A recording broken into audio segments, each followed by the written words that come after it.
ಜೈ ಶ್ರೀರಾಮ್. ಜೈ ಶ್ರೀರಾಮ್. ಗುರುಗಳೇ, ನಮ್ಮ ಶ್ರೀರಾಮ್ ಅವ್ರದ್ದು ಮರಣ ಯಾವ ಥರ ಆಗಿದ್ದು ಸ್ವಲ್ಪ ವಿವರಿಸಿ ಹೇಳ್ತೀರಾ? ಹಾಂ ಆಯಿತು. ಶ್ರೀರಾಮರದು ಮಕ್ಕಳು ಲವಕುಶರಿಗೆ ಪಟ್ಟಾಭಿಷೇಕ ಆಗ್ತದೆ. ಪಟ್ಟಾಭಿಷೇಕ ಆದಮೇಲೆ ಅಲ್ಲಿ ಪಟ್ಟಾಭಿಷೇಕ ಬಂದಂಥ ಋಷಿಗಳು ಮುನಿಗಳು ಎಲ್ಲರೂ ಹರಿಸ್ತಾರೆ. ಹರಿಸಿ ಒಬ್ಬ ಋಷಿ ಹೇಳ್ತಾರೆ, ನಿಮ್ಮ ಹತ್ರ ಏಕಾಂತವಾಗಿ ನಾವು ಮಾತಾಡಬೇಕು. ರಾಮರು ಆಯಿತು ಅಂತಾರೆ. ಬರೀ ಅಷ್ಟಕ್ಕಾಗಲ್ಲ, ಹೊರಗಡೆ ಯಾರು ನಿಂತ್ಕೋಬೇಕು. ಅವರೇನಾದರೂ ನಮಗೆ ತೊಂದರೆ ಕೊಟ್ಟರೆ ಅವ್ರಿಗೆ ಮರಣದಂಡನೆ ಕೊಡಬೇಕು.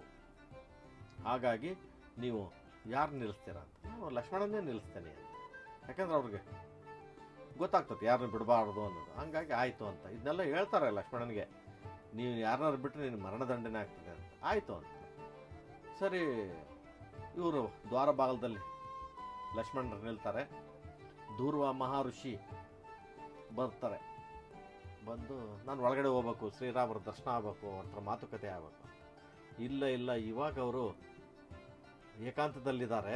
ಅಂದರೆ ಯಾರೋ ಋಷಿಗಳು ಅವ್ರ ಹತ್ರ ಮಾತಾಡ್ಲಿಕ್ಕೆ ಬಂದಿದ್ದಾರೆ. ಅವ್ರದ್ದಾದ್ಮೇಲೆ ನಾನು ನಿಮ್ಮನ್ನು ಒಳಗಡೆ ಬಿಡ್ತೇನೆ ಅಂತ. ಯಾವ ಕಾರಣಕ್ಕೂ ಈಗಲೇ ಬೇಕು ನನಗೆ, ಇಲ್ಲ ಅಂದರೆ ನಿಮ್ಮ ವಂಶಕ್ಕೆ ನಾನು ಶಾಪ ಇಟ್ಬಿಡ್ತೇನೆ ಅಂತಾರೆ.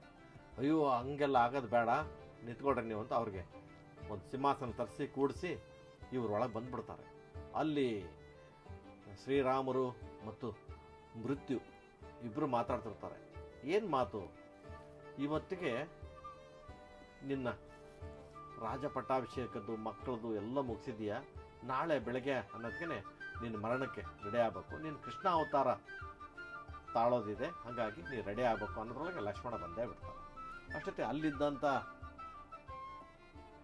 ಆ ಒಂದು ಸನ್ನಿವೇಶನ ನೋಡಿ ಲಕ್ಷ್ಮಣರಿಗೆ ದಂಗಾರ್ ಬಿಡ್ತಾರೆ. ಅಯ್ಯೋ ನಾನು ಬರಬಾರ್ದಾಗಿತ್ತು ನಿಜ, ಆದರೆ ಇಲ್ಲಿ ನಡೀತಾ ಇರೋದು ನೋಡಿದರೆ ನನಗೆ ತುಂಬ ನೋವಾಗ್ತಾ ಇದೆ. ಈ ನೋವಿಂದ ಬರೋದಕ್ಕೆ ಕಷ್ಟ. ರಾಮರಿಗೆ ನಾನು ಹೆಂಗೆ ಹೇಳಲಿ ಅಂತ. ಅಷ್ಟೇ ರಾಮರು ಮಾತಾಡ್ತಾರೆ, ನೀವು ಬರಬಾರ್ದು ಅಂತ ಹೇಳಿದ ಮೇಲೂ ಬಂದಿದ್ದೀರಾ ಅಂದರೆ ಮರಣದಂಡದಾದರೂ ನಿಮಗೆ ನೆನಪಿಲ್ವಾ? ಬೆಳಕಾದ್ರೆ ನಿಮಗೆ ಮರಣದಂಡನೆ ಇದೆ, ನೀವು ಇಂಥದ್ದು ಮಾಡಬಾರ್ದಾಗಿತ್ತು ಅಂತ ರಾಮರು ಹೇಳ್ತಾರೆ.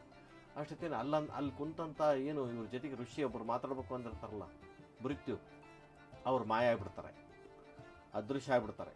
ಅಷ್ಟೊತ್ತೇ ಶ್ರೀರಾಮರು ಕೇಳ್ತಾರೆ, ಯಾಕೆ ಹಿಂಗೆ ಮಾಡ್ತಾರೆ? ಇಲ್ಲ, ಋಷಿಗಳು ಬಂದು ಕಾಡ್ಲಿಕ್ಕೆ ಹಿಡಿದ್ಬಿಟ್ರು, ನನಗಿನ್ನು ಬೇರೆ ಮಾರ್ಗನೇ ಇರಲಿಲ್ಲ, ನನಗೆ ನಾನು ಒಳಗೆ ಬರ್ಬೇಕಾಯ್ತು. ಅದು ಯಾಕೆ ಏನು ಅಂತ. ಇಲ್ಲ, ನಮ್ಮ ವಂಶಕ್ಕೇ ಅವರು ಶಾಪ ಇಡ್ಲಿಕ್ಕೆ ರೆಡಿ ಆಗಿಬಿಟ್ರು, ಸತ್ರ ನಾನು ಒಬ್ಬನೇ ಸಾಯ್ಬೋದು, ವಂಶಕ್ಕೇನೂ ಆಗಬಾರ್ದು ಅಂತ ನಾನು ಒಳಗಡೆ ಬಂದೆ. ಆವಾಗ ಹೊರಗಡೆ ಬಂದು ಮಾತಾಡ್ತಾರೆ ಋಷಿಮುನಿಗಳ ಹತ್ರ, ಈ ಥರ ನೀವು ಕಾಡಬಾರ್ದಾಗಿತ್ತು ನನಗೆ ಅಂತ. ಇಲ್ಲ ಕಾಡ್ಲಿಕ್ಕೆ ಕಾರಣಗಳಿದಾವೆ ಬೇಕಾದಷ್ಟು, ನಿಮ್ಮದು ಅಂತ್ಯ ಬಂದಿದೆ, ಹಂಗಾಗಿ ನೀವು ಬರ್ರಿ ಅಂತ. ಆಯ್ತು, ಅವತ್ತಿನ ಬರೇ ಶ್ಲೋಕ ಆಗ್ಬಿಡ್ತು. ಬೆಳಗ್ಗೆ ಎದ್ದು ಮರಣದಂಡನೆ ಲಕ್ಷ್ಮಣನ ಕೊಡ್ಬೇಕಾಗ್ತದೆ. ಲಕ್ಷ್ಮಣನ ಕರೀತಾರೆ. ಋಷಿಮುನಿಗಳು ರಾಜರು ಎಲ್ಲ ಕೂತಿರ್ತಾರೆ. ರಾಮರು ಬಂದು ಕೂತು ಲಕ್ಷ್ಮಣನ ಕೇಳ್ತಾರೆ, ನೀವು ಮಾಡಿರೋದು ಕರೆಕ್ಟ್ ಇದೆ, ಆದರೆ ಮರಣದಂಡನೆ ತೆರ್ಸೋಕ್ಕಾಗಲ್ಲ, ಇನ್ನೂ ಒಂದು ಮಾರ್ಗ ಇದೆ. ಮರಣದಂಡನೆ ಬೇಡ ಅಂದರೆ ನೀವು ದೇಶ ಸಂಚಾರ ಮಾಡಬೇಕು, ಅದು ನಿಮ್ಮ ಕೈಲಿ ಆಗ್ತದೆ. ಇಲ್ಲ ನಿಮ್ಮನ್ನು ಬಿಟ್ಟು ಒಂದು ಕ್ಷಣನೂ ಇರೋಕ್ಕೆ ಸಾಧ್ಯ ಇಲ್ಲ, ಹೋದರೆ ನಿಮ್ಮ ಪಾದದಲ್ಲೇ ನನ್ನ ಪ್ರಾಣ ಹೋಗಲಿ, ಆದರೆ ನಾನು ಹಂಗೆ ದೇಶ ಸಂಚಾರ ಮಾಡಲ್ಲ ಅಂತ. ಆಯಿತು ಅಂತ. ಆವಾಗ ನಾವು ನಿಮ್ಮ ತೊಡೆ ಮೇಲೆ ಸ್ವಲ್ಪ ಹೊತ್ತು ನಾವು ಮಲಗಬೇಕು, ಆಮೇಲೆ ನೀವು ಮರಣದಂಡನೆ ಕೊಡ್ರಿ ಅಂತ. ಆಯಿತು ಅಂತೇಳಿ ಶ್ರೀರಾಮರ ತೊಡೆ ಮೇಲೆ ಲಕ್ಷ್ಮಣರು ತಲೆ ಇಟ್ಟು ಮಲಗ್ತಾರೆ. ಪ್ರಾಣ ಹೋಗೇ ಬಿಟ್ಟಿರ್ತದೆ.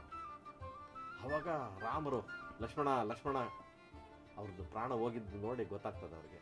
ಓಹ್, ಇಷ್ಟು ನಿಕಟ ಅವರಿಬ್ಬರು, ರಾಮ ಲಕ್ಷ್ಮಣ ಅಂತಲೇ ಹೇಳೋದು ಎಲ್ಲೋದ್ರು. ಅವ್ರನ್ನೂ ಅವ್ರದ್ದು ಬೆನ್ನ ಮೇಲೆ ಮುಖ ಇಟ್ಟು ಅವರು ಪ್ರಾಣ ಬಿಡ್ತಾರೆ. ಇಷ್ಟೇ ಅವ್ರ ಪ್ರಾಣದ ಅಂತ್ಯ ಇರೋದು ಅಂತೇಳಿ.